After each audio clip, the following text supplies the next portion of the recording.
Everybody has their own style of bonding emotionally with the people in their lives. This is called attachment style, and it plays a central role in the healthiness of our relationships. Neuropsychologist Dr. Judy Ho is an expert in attachment theory, and in this series, she explains the types of attachment styles, where each one comes from, and how to recognize your own. Most importantly, she shares how to improve it in order to improve your relationships and enhance your mental wellness. Dr. Judy, I'm so glad that you get to talk to our audience about this topic because it's the most requested topic I think we've had in the last year probably. So cool. So let's talk about attachment theory. Where does it come from? I am so excited about attachment theory because it does affect so many elements of your life, even as adults. But attachment theory is all about the fact that as infants and as very young children, we are helpless. So we need our caregivers to take care of us. So attachment theory is all about how we establish that relationship with our primary caregivers and whether or not that establishment is healthy or not, and how that influences how you function as a child, both mentally and physically, and again, pervades into your adulthood and career, in love, in friendships, and every other aspect of your life. Do we know that it is affecting us, or is it affecting us subconsciously? I think sometimes you don't realize it. And I think unless you hear the word attachment or you've understood the term attachment or had been spoken about it to somebody in some way, you're not gonna really know that that's attachment. But it will explain so many of your decisions in life. It explains why you're attracted to the people that you are. It sometimes even explains the type of work you do. And it explains the kind of friends you like to keep. So it really does affect so many areas of your life, which is why I think your viewers have requested it so much. I talked to Ginger Z. She's the chief meteorologist at Good Morning America.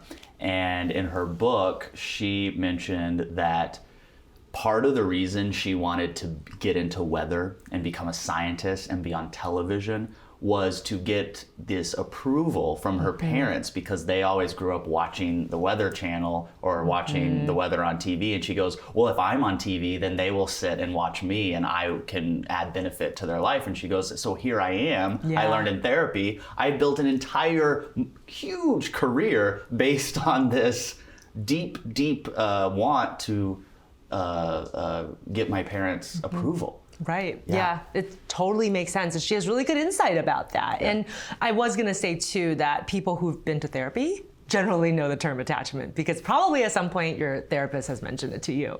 Mention attachment or just ask about your parents? Well, I think, both, you know, but I think most therapists will have mentioned attachment at some point. And it's so interesting that even the attachment relationship that you have with your therapist can really influence how well you do in the therapeutic process. Now, it seems obvious to some, but why is this so critical to understand attachment theory? I think it's really critical because it really talks about your template for building relationships with people, period.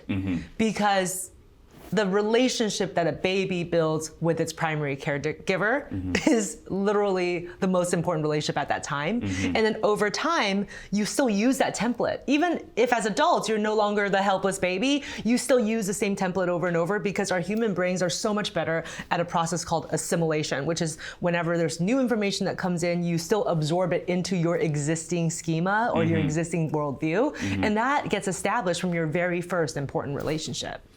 When you are fully educated on attachment theory, how will it impact the different areas of your life? Well, first is you're going to have much more awareness about the things that you do and why you do them, and especially helpful when you're trying to change any unhelpful behaviors. People have come to me telling me that they keep having these unfulfilled relationships and they keep having the same relationship over and over again. And once you understand that it might be linked to your attachment, that's step number one before you can make that positive change. So once you know that, you can actually start challenging any unhelpful attachment beliefs so that you can have better relationships and so that you can move on and achieve the goals that you want. I mean, a lot of people, because of their attachment issues, are afraid to just interact with life in general. So sometimes they hold themselves back even in careers, and they just end up having more of an unfulfilled existence overall, or even a tumultuous existence, as we'll talk about later in the series. We're going to go into all of the different types of attachment styles, but right now, can you just give a high-level overview on the different types that are out there? Absolutely. So So the types were first categorized by Mary Ainsworth, and this comes from John Bowlby's work in attachment, which started in the 1950s. Mary Ainsworth came later, around the 70s, and developed this strange situation where they observed babies and their parents and kind of developed these different ways to categorize the attachments. Now, the best kind of attachment is what's called secure attachment. When Mary Ainsworth did her study, she thought that 2/3 of people would have this attachment. Honestly, I think as further research has come, it's probably not true. I think it's actually more the minority than the majority. But aside from that, there's 3 other types of insecure attachment. And the first type is anxious preoccupied. So these are people who tend to be more clingy. They have a lot of needs that feel unaddressed, and they oftentimes will even have fantasy beliefs about what a relationship will do for their life. I think I dated that person. Yeah, I feel like we all did. I know people are like, which ex-boyfriend or ex-girlfriend is this Right. one? And then we have the dismissive, avoidant, attached individuals who, as adults, tend to be much more independent. They tell themselves they don't really need relationships, and they tend to kind of escape situations where people want to express strong emotions. It makes them very, very uncomfortable. And then finally, we have the fearful avoidant type. And this type is sort of a combination of the 2 types we just talked about that are insecure, and they kind of go back and forth. So on the one hand, they really have this very conscious need to have deep relationships, but on the other hand, they're so afraid of abandonment that their behaviors are actually very erratic. So sometimes they act kind of clingy, other times they run away, and you can't predict them.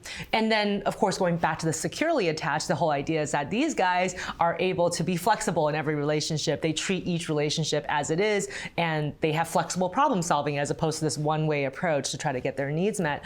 But as I mentioned, I think it's a lot less common than was originally thought.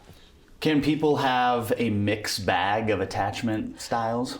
I think so, and I think when you also break down attachment into the different domains of life, sometimes you can have a mixed bag, meaning that some people actually look kind of securely attached in their career. But Right. when it comes to intimate relationships, that's where their true attachment, their deepest fears get realized. Yes. Because again, when it's something like a career, there's something that you're doing for that career. Like there's a job that you're doing, there's a performance aspect. And people who have insecure attachments can sometimes be secure in that domain because it still equates to them doing something. Yes. And so then when they earn respect or care or nurturance through that, they feel like they've earned it. They worked hard towards it. But with an intimate relationship, it's so much more difficult because it's kind of like, are you a lovable person Yeah.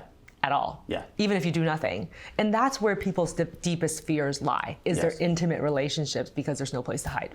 So attachment styles aren't a diagnosable condition, but certainly they can influence a person's behavior later in life. And you mentioned in one of these attachment styles a fear of abandonment, Yeah. which I know is one of the big symptoms for someone who has borderline personality disorder. So explain how understanding attachment styles can help people navigate the mental health, complications that exist out there. Yeah, it's a really good point that you bring up, because basically, as I see it, attachment styles is one way to explain the etiology or causes of your mental health symptoms. So somebody who has borderline personality traits or the actual disorder, it's very likely that they have a fearful avoidant attachment style. And that is one of the major causes that leads them to express that through the borderline symptoms. Somebody who has an anxious preoccupied style, there's a lot of research that shows that that leads to anxiety disorders. Yeah. Makes sense. Right. And people who have the dismissive avoidant type, sometimes they become more narcissistic in nature. They become even maybe antisocial in nature when we talk about the personality spectrum. Sometimes they have a difficulty putting themselves in other people's shoes, so they have sort of like a lower empathy that's associated with a number of different types of clinical conditions. And so for sure, I think that it's really about understanding the causation and the factors that lead you to your mental health symptoms. Excellent. Well, we're going to start this conversation in our next session talking about the secure attachment style.